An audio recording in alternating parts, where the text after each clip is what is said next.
Hello students, आज हम class 8 math की एक्सरसाइज 1.4 के क्वेश्चन 6 से स्टार्ट करेंगे। लास्ट वीडियो में हमने एक्सरसाइज 1.4 का first question, second question, third question, fourth and fifth यहाँ तक कंप्लीट कर लिया था। आप सबने ज़रूर हर एक क्वेश्चन की प्रैक्टिस कर ली होगी। तो चलिए हम क्वेश्चन 6 से स्टार्ट करते हैं। क्वेश्चन 6 है find the multiplicative inverse of. तो मल्टीप्लिकेटिव इनवर्स निकालने से पहले आप ये जानिए कि मल्टीप्लिकेटिव इनवर्स होता क्या है। तो मल्टीप्लिकेटिव इनवर्स, अब हम कुछ प्रॉपर्टी के बारे में पढ़ेंगे क्योंकि उसका यूज हमें आगे के क्वेश्चन में करना है, इसलिए पहले हम कुछ प्रॉपर्टी पढ़ लेते हैं, फिर क्वेश्चन सॉल्व करते हैं। Multiplicative inverse, for every non zero number a upon b there exists a rational number b upon a such that a upon b multiply b upon a is equal to 1. Here b upon is called the multiplicative inverse of a upon b. It means कोई rational number आपको दिया गया है, जैसे a upon b non zero होना चाहिए, यानी कि वहाँ उसमें जीरो नहीं होना चाहिए, और दूसरा rational number b upon a होगा, तो दोनों का मल्टीपल 1 ही आएगा और 1 ही आएगा। इसे ही मल्टीप्लिकेटिव इनवर्स कहते हैं, जहाँ पे b upon a upon b का मल्टीप्लिकेटिव इनवर्स कहलाता है। आप एक एग्जांपल से समझिए इसे। जैसे हम कोई रेशनल नंबर लेते हैं,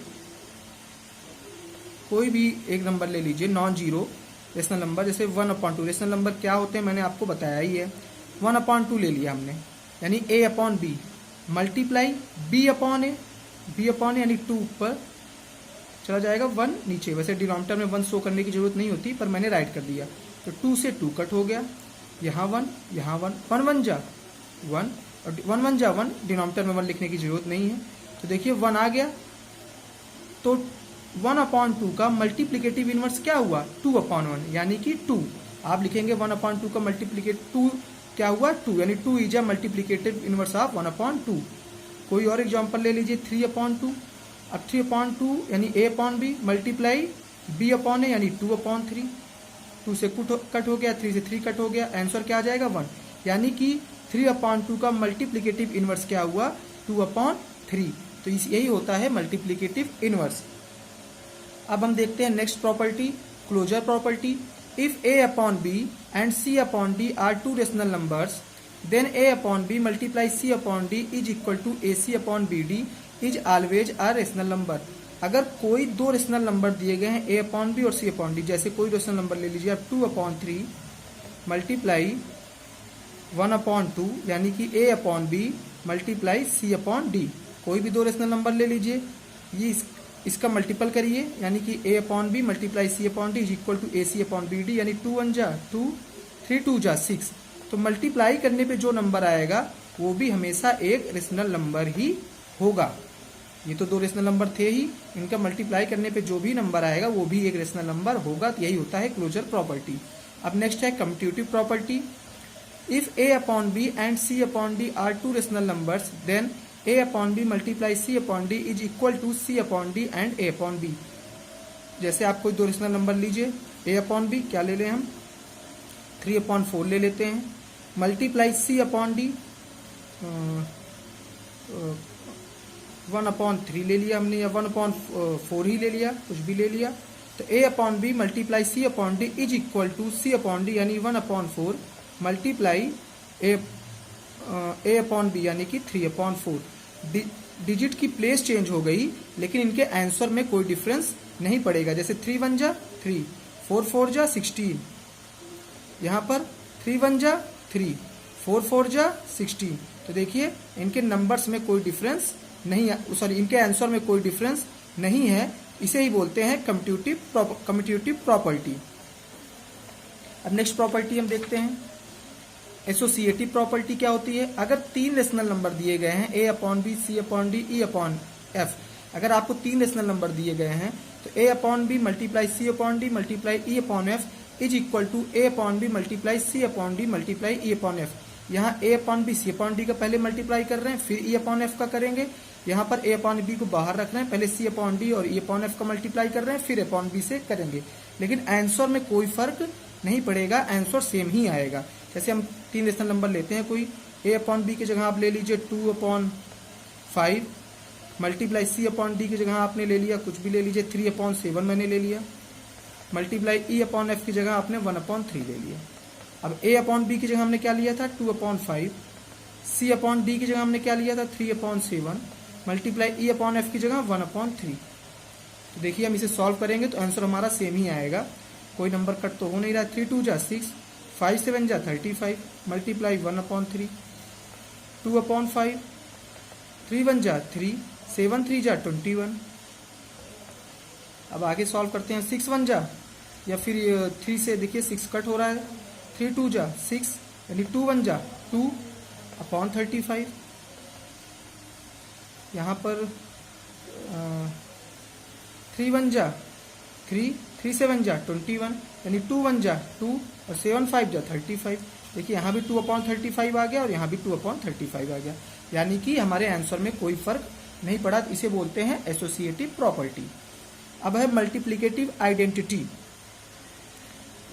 तो the product of a rational number and 1 is always the rational number itself if a upon b is a rational number then a upon b multiply 1 is equal to 1 multiply a upon b is equal to a upon b।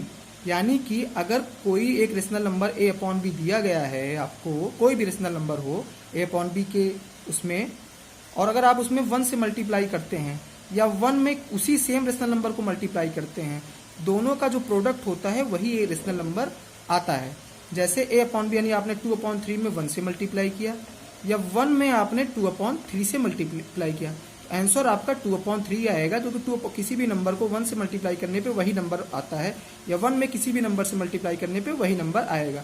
तो 2/3 को चाहे 1 से multiply करिए, 1 को चाहे 2/3 से multiply करिए, answer 2/3 ही आएगा। तो ये हो गया आपका मल्टीप्लिकेटिव आइडेंटिटी। नेक्स्ट है जीरो आइडेंटिटी प्रॉपर्टी। तो the product of any rational number and zero is always zero if a upon b is a rational number then a upon b multiply 0 is equal to 0।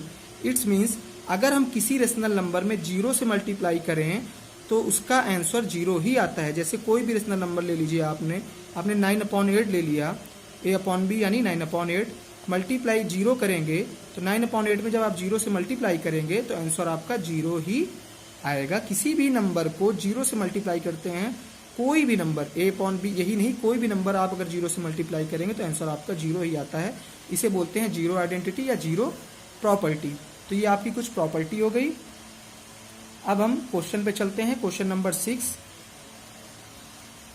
Question 6 है find the multiplicative inverse of. Multiplicative inverse क्या होता है ये मैंने आपको बता ही दिया। तो चलिए सॉल्व करते हैं क्वेश्चंस। यहाँ मैंने क्वेश्चन 6 राइट कर लिया है, find the multiplicative inverse of. तो हम फर्स्ट ऑप्शन ही ले लेते हैं। फर्स्ट ऑप्शन है आपको 2/3 का मल्टीप्लिकेटिव इनवर्स बताना है। तो 2/3 का मल्टीप्लिकेटिव इनवर्स क्या हो जाएगा 3/2। अभी मैंने आपको प्रॉपर्टी में पढ़ाया था कि a upon B multiply b upon a is equal to 1। तो यानी कि b upon a upon b का मल्टीप्लिकेटिव इनवर्स हुआ। तो जब आप 2/3 में या आपको फेयर कॉपी में नहीं करना, बस मैं आपको समझाने के लिए कह रहा हूँ। 2/3 में जब आप 3/2 का मल्टीप्लाई करेंगे तो 3 से 3 कट हो गया, 2 से 2 कट हो गया, यानी आपका आंसर 1 आ जाएगा। तो मल्टीप्लिकेटिव इनवर्स में आपका आंसर 1 आना चाहिए। इट्स मीन्स 2/3 का मल्टीप्लिकेटिव इनवर्स क्या हो गया 3/2।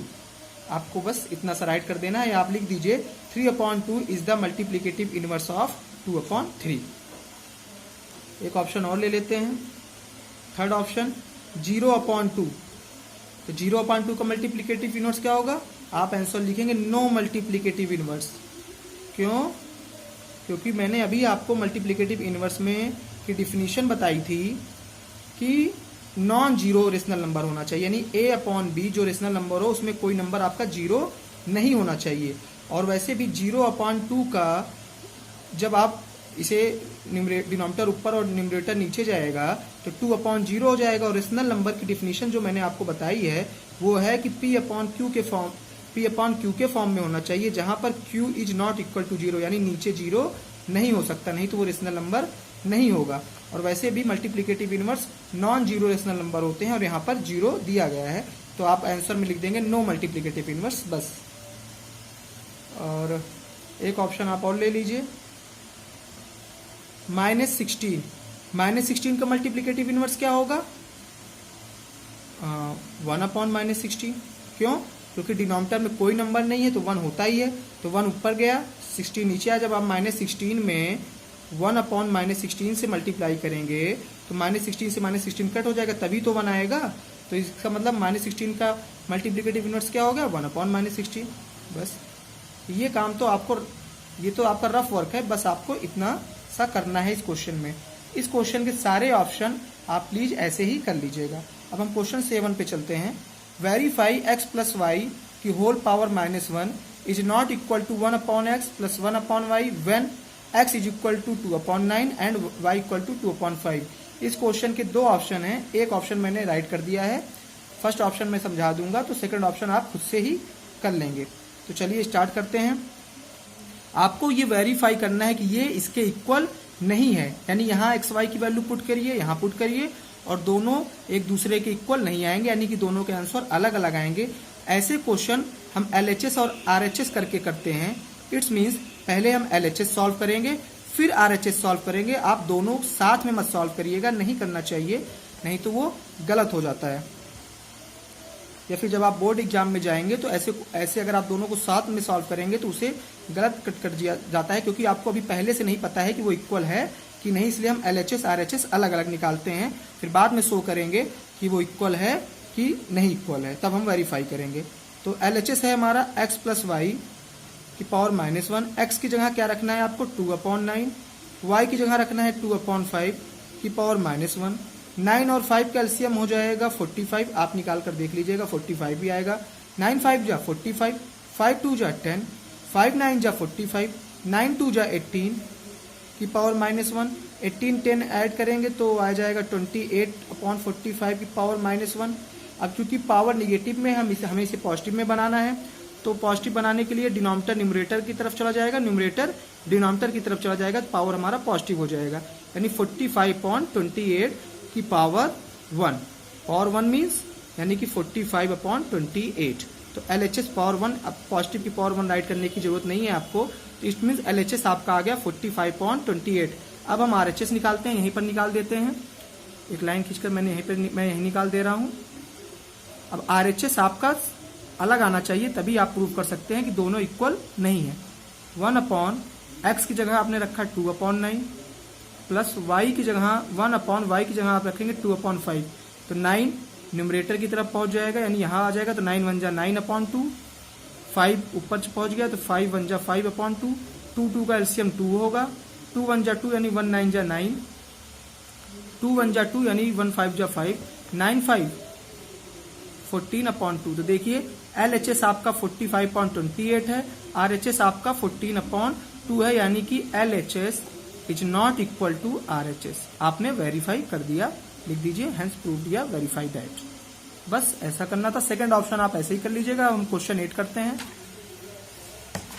क्वेश्चन 8 में आपके एक ही ऑप्शन दिया गया है, वो मैंने यहाँ राइट किया है। कह क्या रहा है? वेरीफाई x - y की whole power -1 is not equal to 1/x - 1/y। यहाँ भी हमें इनको दोनों को ये शो करना है हमें कि ये एक दूसरे के इक्वल बराबर नहीं है। पहले हम LHS ही सॉल्व करेंगे क्वेश्चन 7 जैसे ही, यानी x - y की पावर -1। x की जगह क्या है? 3/8 माइनस y की जगह है 2/7 की पावर -1। 8 7 का एलसीएम 56 होगा, 8 7 जा 56 यानी 7 3 जा 21, 7 8 जा 56 यानी 8 2 जा 16 -1। 21 में से 16 सब्ट्रैक्ट करेंगे आप तो आएगा 5/56 की पावर -1। -1 को पावर को आप पॉजिटिव करेंगे तो 56 ऊपर चला जाएगा और 5 नीचे आ जाएगा, तो आपकी पावर पॉजिटिव यानी पावर 1। तो पावर 1 पॉजिटिव लिखने की जरूरत नहीं है। तो LHS आपका आ गया 56/5। अब RHS करेंगे आप। RHS है 1/x, x की जगह 3/8 माइनस 1/y। देखिए 1/x माइनस 1/y, तो 1/y की जगह 2/7। 8 आपका ऊपर आ जाएगा, 1 मल्टीप्लाई 8 यानी 8/3। 7 इधर आ जाएगा तो 1 मल्टीप्लाई 7 यानी 7/2। 3 और 2 का एलसीएम 6, 3 2 जा 6 यानी 2 8 जा 16, 2 3 जा 6 यानी 3 7 जा 21। 16 प्लस में है, 21 माइनस में, प्लस माइनस माइनस, 21 में से 16 सब्ट्रैक्ट करेंगे तो -5 अपॉन 6 माइनस क्यों, क्योंकि 21 की डिजिट 16 से बड़ी है, 21 के साथ माइनस है, तो -5/6। देखिए यहाँ पर आपका LHS आ रहा है 56/5 और यहाँ आ रहा है आपका RHS -5/6। तो नेक्स्ट लाइन में आप लिख देंगे, मैं यही राइट कर दे रहा हूँ, आप इसके नीचे लिखेंगे LHS is not equal to RHS। आपने वेरीफाई कर दिया। अब हम क्वेश्चन 9 करते हैं। Verify that a multiply b की whole power -1 is equal to a की पावर -1 मल्टीप्लाई b की पावर -1। अब आपको इक्वल प्रूफ करना है, यानी कि इनकी वैल्यू जब आप पुट करेंगे तो दोनों आंसर आपके सेम आने चाहिए। तो पहले हम LHS सॉल्व करेंगे, इसीलिए मैं कहता हूं कि आप LHS RHS अलग अलग सॉल्व करेंगे, क्योंकि आपको पहले से नहीं पता है कि वो इक्वल है कि नहीं। तो पहले आप LHS निकालेंगे, फिर आप RHS निकालेंगे, फिर आप दोनों को कंपेयर करेंगे कि वो इक्वल है कि नहीं। तो LHS है आपका a मल्टीप्लाई b की पावर -1, a की जगह आप रखेंगे -2/3 मल्टीप्लाई b की जगह आप रखेंगे -3/5 की पावर -1। देखिए यहाँ 3 से 3 कट जा रहा है, यानी यहाँ 1, 3 1 जा 3, यहाँ भी 1 आ गया, 2 1 जा 2, ये माइनस ये माइनस, माइनस माइनस प्लस हो गया, माइनस माइनस का मल्टीपल प्लस होता है, 5 1 जा 5 की पावर -1। पावर निगेटिव में है, आपको उसको पॉजिटिव करना है, तो डिनोमिनेटर न्यूमरेटर की तरफ चला जाएगा, न्यूमरेटर डिनोमिनेटर में आ जाएगा, तो यानी 5/2 की पावर 1, पॉजिटिव पावर 1 है, यानी आप इसको राइट कर सकते हैं 5/2। 1 आपको राइट करने की जरूरत नहीं है, 1 पावर मीन्स इसकी तो 1 पावर है ही है, तो 5/2 राइट कर देंगे आप। अब RHS निकालेंगे आप। RHS क्या है आपका, a की पावर -1 मल्टीप्लाई b की पावर -1। तो a की पावर a की जगह आप रखेंगे -2/3 की पावर -1 मल्टीप्लाई b की जगह आप रखेंगे -3/5 की पावर -1। तो सबसे पहले आप देखिए पावर को पॉजिटिव करिए, यानी 3 ऊपर -2 नीचे, तो हो जाएगा 3/-2 मल्टीप्लाई 5 ऊपर -3 नीचे, तो ये भी हो गया, ये भी पावर प्लस में हो गई, power 1 power positive power 1 right करने की कोई जरूरत नहीं, 3 से 3 कट हो गया और कोई नंबर नहीं कटेगा, यहाँ 1 यहाँ 1, 5 1 जा 5 और 2 1 जा 2, ये भी माइनस में ये भी माइनस में, तो माइनस माइनस प्लस, यानी 5/2। देखिए यहाँ LHS आपका 5/2 आया था, RHS भी आपका 5/2 ही आ गया, तो आप लिखेंगे LHS is equal to RHS, verify that या hence proved. Next question, question 10, find the value of. बहुत इजी क्वेश्चन है ये, मैं आपको ऑप्शन यहाँ फर्स्ट ऑप्शन ले रहा हूं। कह रहे हैं इसकी वैल्यू बताइए। वैल्यू मतलब जो ये पावर इन्होंने निगेटिव में दी है आप इसको पॉजिटिव कर दीजिए बस, यानी 6/7 की पावर -1 है, तो जब आप इसको पॉजिटिव में चेंज करेंगे तो 7 न्यूमरेटर की तरफ चला जाएगा, 6 नीचे आ जाएगा, यानी 7/6 की पावर 1, और पॉजिटिव में पावर 1 है तो आप इसको राइट कर सकते हैं 7/6। तो ये लाइन ना लिखकर आप डायरेक्ट ये लाइन भी राइट कर सकते हैं, ये तो मैं आपको सिर्फ समझाने के लिए कह रहा हूं कि पावर पॉजिटिव में पावर 1 मतलब वो 1 राइट करने की जरूरत आपको नहीं है, निगेटिव में है तो लिखना जरूरी है। तो 6/7 की पावर -1 की वैल्यू क्या हो गई, 7/6। एक ऑप्शन और ले लेते हैं हम, थर्ड ऑप्शन, -4 की पावर -1। अब आप कहेंगे सर डिनोमिनेटर तो आप नीचे, डिनोमिनेटर को आप ऊपर ले जाते हैं, न्यूमरेटर को नीचे, यहाँ तो डिनोमिनेटर कुछ है ही नहीं है, तो डिनोमिनेटर अगर नीचे कुछ नहीं होता है तो नीचे 1 होता है, वो राइट नहीं किया जाता, तो यानी कि 1 ऊपर चला जाएगा और 4 नीचे, माइनस ऊपर ही रहने दीजिए आप, क्योंकि डिनोमिनेटर में माइनस नहीं राइट करते हैं। तो -1/4 की पावर 1, पॉजिटिव की पावर 1 है तो वो राइट करने की जरूरत नहीं है, तो -4 की पावर -1 की वैल्यू क्या हो गई, -1/4। तो बस ऐसे ही सारे ऑप्शन इसके कर लीजिएगा, 10 में 4 ऑप्शन है आप कर ही लेंगे। 11 नंबर, वेरीफाई द फॉलोइंग। आपको नंबर्स को वेरीफाई करना है, तो फर्स्ट ऑप्शन हम लेते हैं 2/3 multiply -6/7 is equal to -6/7 multiply 2/3। इसको आपको वेरीफाई करना है, यानी कि LHS को RHS के इक्वल दिखाना है। तो पहले हम LHS लेते हैं, तो 2/3 मल्टीप्लाई -6/7। क्या कोई नंबर्स कट हो रहा है, तो ब्रेकेट आप 2/3 मल्टीप्लाई ब्रेकेट हटाई दीजिए, तो देखिए 3 1 जा 3, 3 2 जा 6, अब कोई नंबर नहीं कट होगा, तो 2 2 जा 4, यहाँ माइनस है तो माइनस का 4, और 7 1 जा 7, ये तो आपका LHS आ गया। अब आप RHS करिए, -6/7 मल्टीप्लाई 2/3, यहाँ भी 3 1 जा 3, 3 2 जा 6, तो यहाँ -2 और ये 2, तो 2 2 जा 4, माइनस का 4 और 7 1 जा 7। तो देखिए LHS भी आपका -4/7 और RHS भी आपका -4/7। तो आप सीधे राइट कर देंगे LHS is equal to RHS। आपने वेरीफाई कर दिया कि हाँ दोनों इक्वल है, हमें दोनों को इक्वल ही दिखाना था। तो 11 क्वेश्चन में 4 ऑप्शन है, एक ऑप्शन मैंने बता दिया, एक ऑप्शन और कर लेते हैं। हम थर्ड ऑप्शन करते हैं। 1/2 multiply 2/7 minus 3/4 is equal to 1/2 multiply 2/7 minus 1/2 multiply 3/4। LHS को आपके RHS के इक्वल प्रूफ करना है। तो आप लिखेंगे LHS इक्वल टू 1/2 मल्टीप्लाई, पहले हम LHS सॉल्व करते हैं। तो देखिए 1/2 तो आप ऐसे ही राइट कर देंगे। अब पहले हम ब्रैकेट सॉल्व करेंगे, तो 7 4 का एलसीएम क्या हो जाएगा 28, 7 4 जा 28 यानी 4 2 जा 8, 4 7 जा 28 यानी 7 3 जा 21। तो 1/2 मल्टीप्लाई 8 में से 21 में से 8 सब्ट्रैक्ट करेंगे, ये प्लस माइनस यानी सब्ट्रैक्ट होगा। तो 21 में से 8 जाएगा तो क्या आएगा 13 ही आएगा ना, हाँ 13 ही आएगा, माइनस का 13 आएगा। लेकिन क्यों माइनस का 13? क्योंकि 21 8 से बड़ा है, 21 के साथ निगेटिव का सिंबल है, तो बड़े वाला ही सिंबल हम राइट करते हैं। अब क्या कुछ कट रहा है 2 से 13 तो 2 से कटेगा नहीं, कुछ नहीं कट रहा, तो आप सीधे मल्टीप्लाई कर दीजिए। 13 1 जा 13 यानी -13 और 2 8 जा 16, कैरी आया 1, 2 2 जा 4 1 5, यानी LHS आपका आ गया -13/56। अब आप RHS निकालिए। RHS क्या है आपका 1/2 मल्टीप्लाई 2/7 माइनस 1/2 मल्टीप्लाई 3/4। देखिए 1/2 1/2 दोनों साइड में कॉमन है, तो आप 1/2 कॉमन ले लीजिए। यहाँ बचा 2/7 और यहाँ आ गया 3/4। देखिए यही नंबर्स आ गए, इट्स मीन्स इसकी वैल्यू भी यही आएगी। सीधी सी बात है, पर हमें सॉल्व करना है। 1/2 7 4 का एलसीएम 28 आया था, यानी कि 7 4 जा 28 यानी 4 2 जा 8, 4 7 जा 28 यानी 21।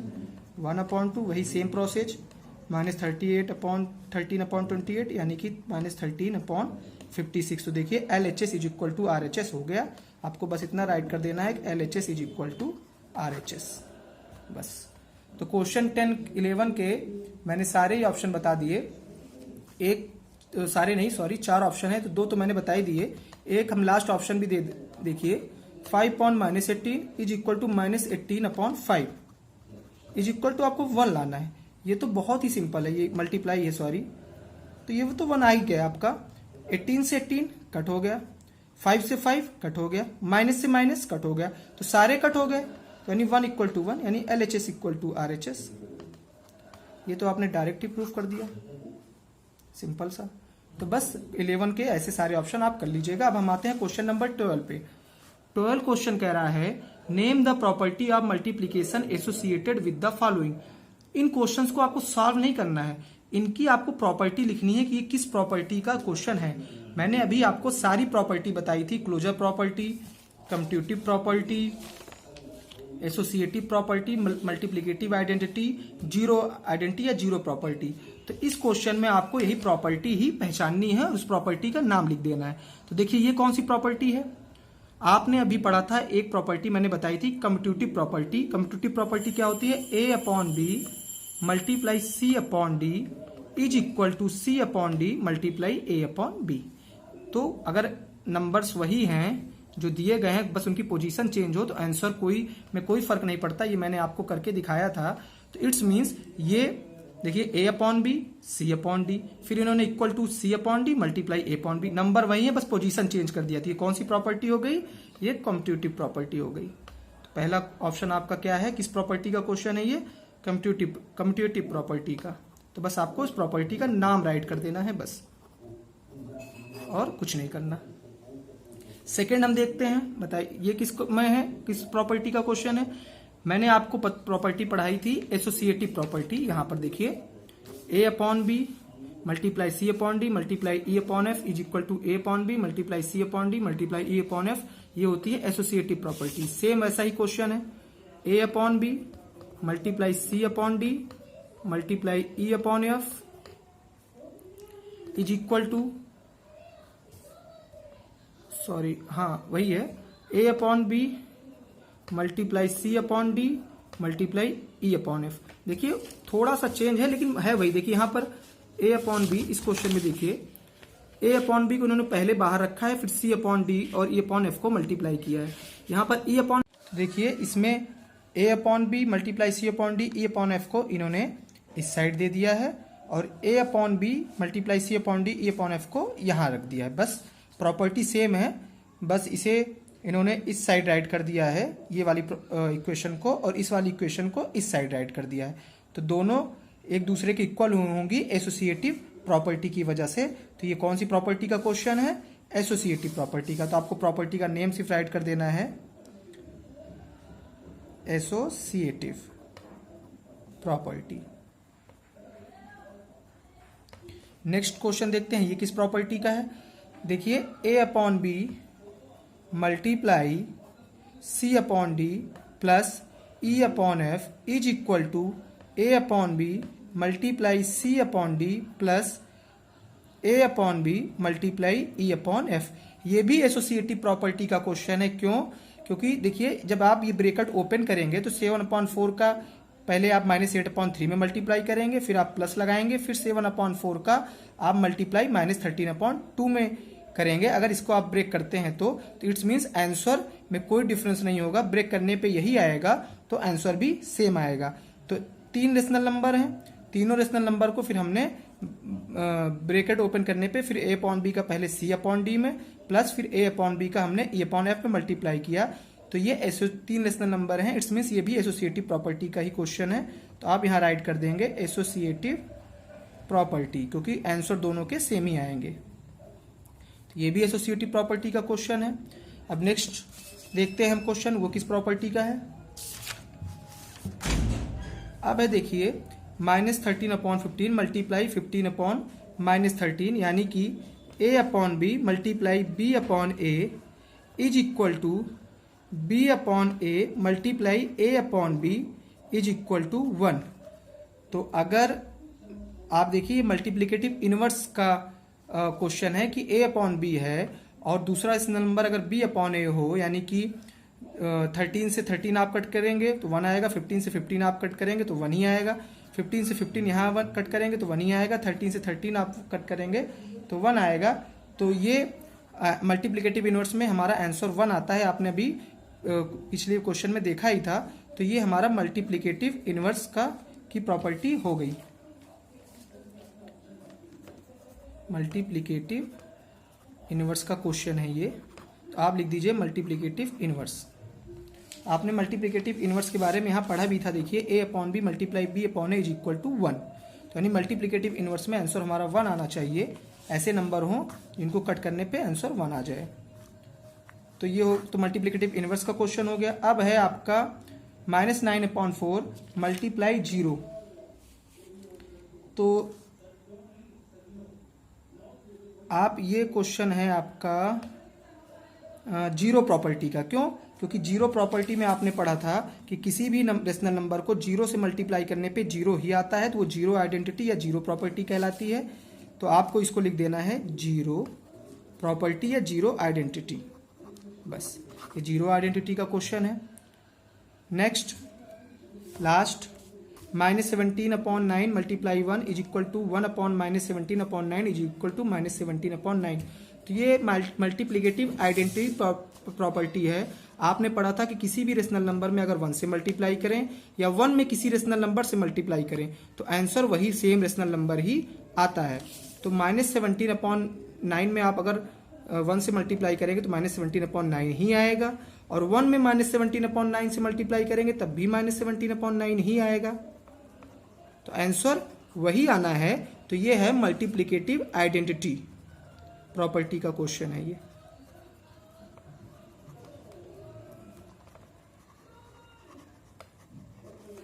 तो क्लास 8 स्टूडेंट्स, आपकी एक्सरसाइज 1.4 कंप्लीट हो गई। मैंने एक्सरसाइज 1.4 के पूरे क्वेश्चंस कर दिए हैं। प्लीज़ आप इसकी प्रैक्टिस आज कर लीजिएगा। अगर किसी क्वेश्चन में आपको प्रॉब्लम हो तो नंबर पे मेरे मैसेज करके उस क्वेश्चन को क्लियर कर लीजिएगा। नेक्स्ट डे हम एक्सरसाइज 1.5 स्टार्ट करेंगे। Thank you so much.